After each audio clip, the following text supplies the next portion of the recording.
There's no way to sugarcoat it. Cancer changes everything. From the very beginning, the diagnosis, the treatments, all the emotions that go along with it. It's a roller coaster that you never asked to be on. Today, I want to share my own personal journey of what it's like to face cancer, the highs, the lows, everything in between.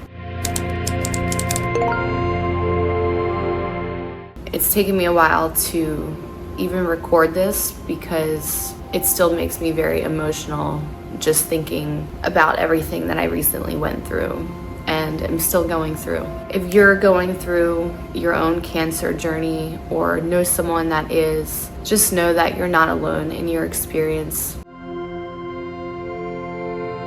Hi, my name is Ashley, and I was diagnosed with invasive ductal carcinoma, which is a type of breast cancer, and I was diagnosed in January 2024 at the age of 38. I don't have any family history of cancer or breast cancer. I don't have any of the breast cancer genes or any cancer genes that they were able to test me for, and I have always lived a healthy lifestyle. My specific type of breast cancer, which I didn't know that there were so many different types.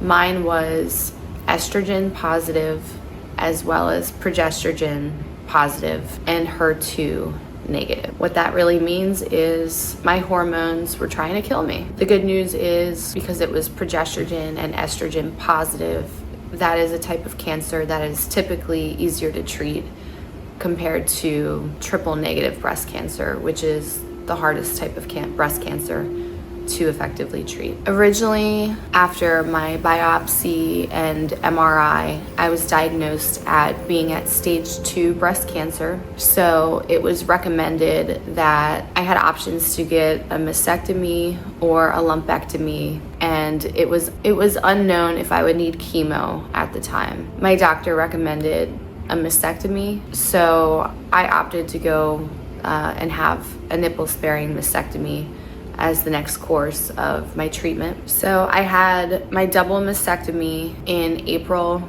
2024, and I was due to have reconstructive surgery at that same time. However, they had to hold off on the reconstructive surgery, so I wound up having that surgery 3 weeks later. Once I received the pathology report back after my mastectomy, they did tell me that they tested one lymph node and it came back positive for cancer.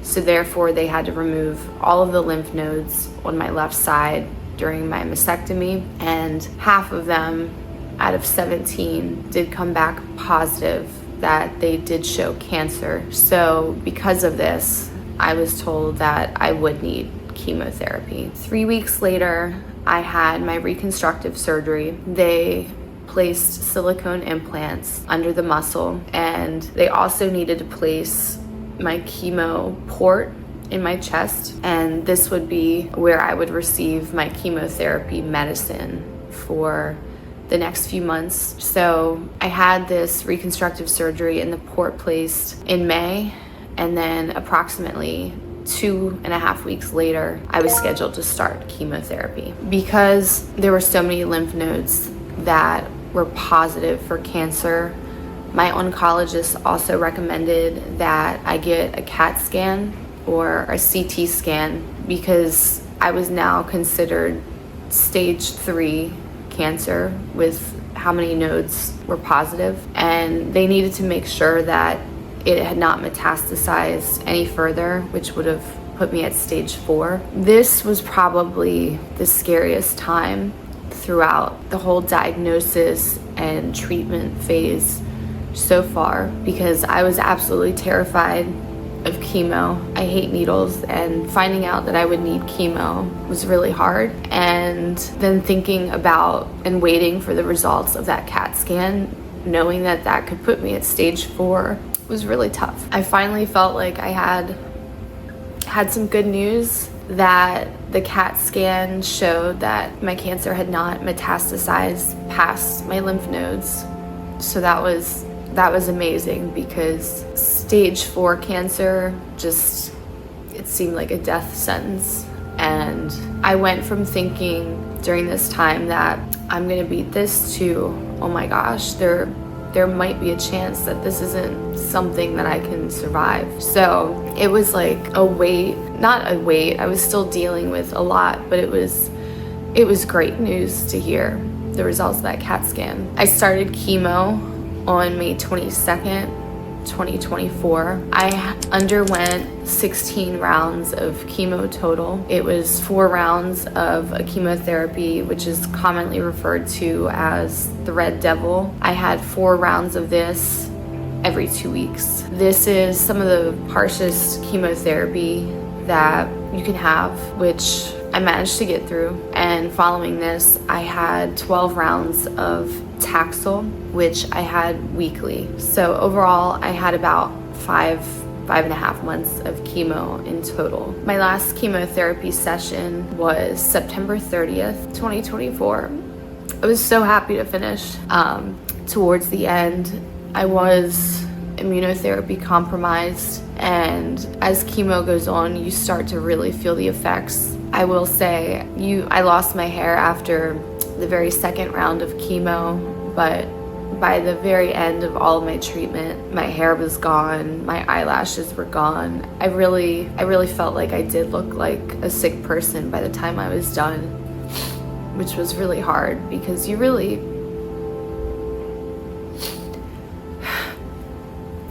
don't recognize yourself anymore. And that's a really, really challenging thing. I thought I'd get through this without crying, but that's not happening. I had surgery on October 1st, 2024, the day after chemo finished, to have my port removed. I really didn't like having something sticking out of my body, but I do think that the port is the better option to receive chemo versus going through your veins. So I was thankful to have the port, but I was so happy to get rid of it. So I had about a month off in between treatment so my body could recover from the chemotherapy before I started radiation. And I started radiation or proton therapy in mid-November, and I had 28 rounds of proton therapy every day, 5 days a week, and I finished my proton therapy and radiation treatment by mid-December. It was during this time that my doctor said you're considered in remission as you've gotten through all of the treatment. One of the biggest surprises to me was once you're finished treatment and you're in remission, you're not done and you don't go back to life immediately or life just ever the way it was before. I require ongoing maintenance treatment and medication that is designed to keep me in remission. As I mentioned, because I was progesterone and estrogen positive, this is a cancer that requires ongoing treatment. I currently take a medication called anastrozole, and this is medication, it's a pill that I will need to take for the next 10 years is what my doctor told me, and this is designed to keep my hormones at bay. It's a aromatase inhibitor, I think that's what it's called. I'm also currently taking a pill called Verzenio, and it's a type of immunotherapy, and it has some harsh side effects similar to chemo, but it's not a chemo medication. While my doctor said you won't lose your hair, you could experience hair thinning, and I definitely have experienced my eyelashes aren't as full as they used to be. It also can affect your nails, which I've noticed it affects. So I need to take this pill for the next 2 years, and this also is designed to keep your cancer from coming back. Because of my young age, I have to have a monthly injection every 28 days called Zoladex. It's an injection in my stomach. It is a gigantic, painful needle, not gonna lie. And this is designed to suppress my ovaries because again, my hormones were trying to kill me. So this is something that I also need to have every 28 days. My doctor said at least for the next 5 years, unless I decide to get my ovaries removed. So that is an option as well. I really don't know if I want to get my ovaries removed or continue on this injection, because both have pros, both have cons about them. But this puts me in medically induced menopause, which I had no idea would be a side effect of treatment, but it is. So being in my 30s in medically induced menopause has been fun. I now get regular hot flashes. It's mostly in the evening and they have been pretty manageable, and I have an oscillating fan that I sleep with now and a handy dandy travel fan, but you know, it is something that I'm just getting used to, as this is a part of my new normal. One of the biggest and hardest side effects for me was I lost my fertility during this experience and treatment. I did have the option to potentially freeze my eggs before chemotherapy started. However, due to many reasons that I weighed very carefully, I opted not to do this for good reason. But the main reason was my doctor said it would be too dangerous for me to even carry my own children, because I would have to get off of the medication that I'm on and I would require a surrogate. So I made the decision not to freeze my eggs. But I do always have the option of adopting in the future, but it was hard to have this taken from me, even as an option. I mentioned that I'm in medically induced menopause permanently as a part of my ongoing treatment, and the hot flashes are the one thing I really notice. However, one thing that goes along with being in medically induced menopause and the ongoing medication I'm on, is you have to be very careful of your bone density, and my bones are actually more brittle now because of the chemotherapy that I went through, as well as this ongoing medication. So it is absolutely imperative that I do weight-bearing exercises, which I really enjoy going to the gym, but it's become something I'm even more focused on now, just to make sure that I do have a good quality of life as I age. One thing that I didn't realize was my bones are very brittle right now, and I require ongoing treatment to help reverse and prevent it from my bones getting even more damaged. Therefore, I have started a treatment where I get 2 injections a year that are designed to help regenerate my bones, and that medication is called Prolia, I believe.